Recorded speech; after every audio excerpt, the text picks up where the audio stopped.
Odisha high court जन अंगनवाड़ी कर्मी आलिमनी को 7.5 लाख टंका 23 लाख टंका को वृद्धि कर एक महत्वपूर्ण राय देइछंती। जस्टिस एससी बेहेरा पत्नी सपक्ष में राय प्रकाश करी कहिसंती जे जीवन विलासपूर्ण हेबा जरूरी नुहे, किंतु स्वामी ठारू अलगा होई रहुतुबा जने महिला को कष्ट रे चलिया पई छाड़ी दिया जाय परिबो नहीं।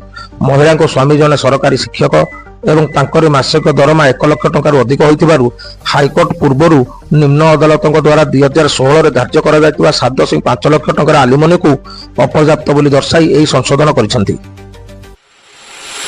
उच्च माध्यमिक शिक्षा परिषद पक्षरु चलित वर्ष कला विज्ञान और वाणिज्य स्रोतर रेजल्ट एका संगे प्रकाश पाइछि। विज्ञान रे पास हार सर्वाधिक 88.82 रहिथिबा बेले सबुतर भली चलित वर्ष मध्य छात्री माने बाजी मारिछंती। तेबे रेजल्ट घोषणा हेबार किछि समय मध्यरे ऑफिशियल वेबसाइट एवं डिजिलॉकर रो लिंक संपूर्ण सक्रिय होई नथिबारु मार्कशीट देखिया पई राज्यर प्राय 4 लाख रु अधिक परीक्षार्थी व्याकुलतार सह अपेक्षा करिसंती। मुख्यमंत्री श्री मोहन चरण माझी अध्यक्षतार अनुष्ठित राज्य मंत्रिमंडल गुरुत्वपूर्ण बैठक में 6टी विभाग 10टी प्रस्ताव को अनुमोदन करा जायछि। मुख्य शासन सचिव सूचना अनुसार मत्स्यजीवी सुरक्षा पाई नुआ Odisha marine fishing regulation act 2024 आसिबो। एहा सह व्यवसाय को सहज करिया पाई पेट्रोल पंप लाइसेंस प्रक्रिया को कोहल करा जायछि।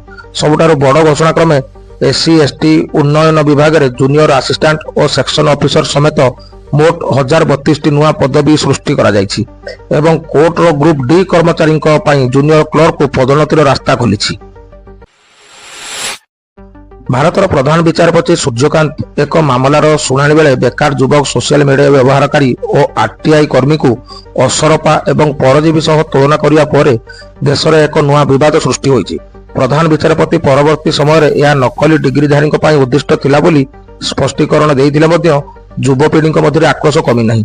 यार प्रतिवाद में बोस्टन यूनिवर्सिटी स्नातक अभिजित दीपके सोशल मीडिया रे कॉकरोच जनता पार्टी नामक एक व्यंग्यात्मक राजनैतिक आंदोलन आरंभ कर मात्र 3 दिन में 30 लाख रु अधिक लोक और महुआ मैत्री भली प्रमुख नेता सामिल होइछंती। उत्तर प्रदेश गोरखपुर जिलार घरोई एलपीजी गैस जोगान में व्यापक समस्या देखा पर एक संकटजनक परिस्थिति सृष्टि होइछि। विशेषकर ट्रांसपोर्ट नगर स्थित गंगा गैस एजेंसी बाहर हजार हजार उपभोक्ता दिन दिन धरी लाइन में छिड़ा होउछंती। सिलिंडर जेपरी चोरी न हुए सेति लगी लोके सिलिंडर रे ताला पकाई राजरास्ता रे मशारी टांगी राति अनिद्रा होई जगुछंती। गैस अभाव अनेक परिवार रे रोषई बंद हो जाइथिया बेले प्रशासनिक स्तर रे समस्यार समाधान पई चेष्टा जारी रहिछि। असुविधा भोगुथुबा लोकंकु यूपीसीएम हेल्पलाइन्स किंबा माई एलपीजी पोर्टाल माध्यम अभियोग करने को कहुଯାଇଛି।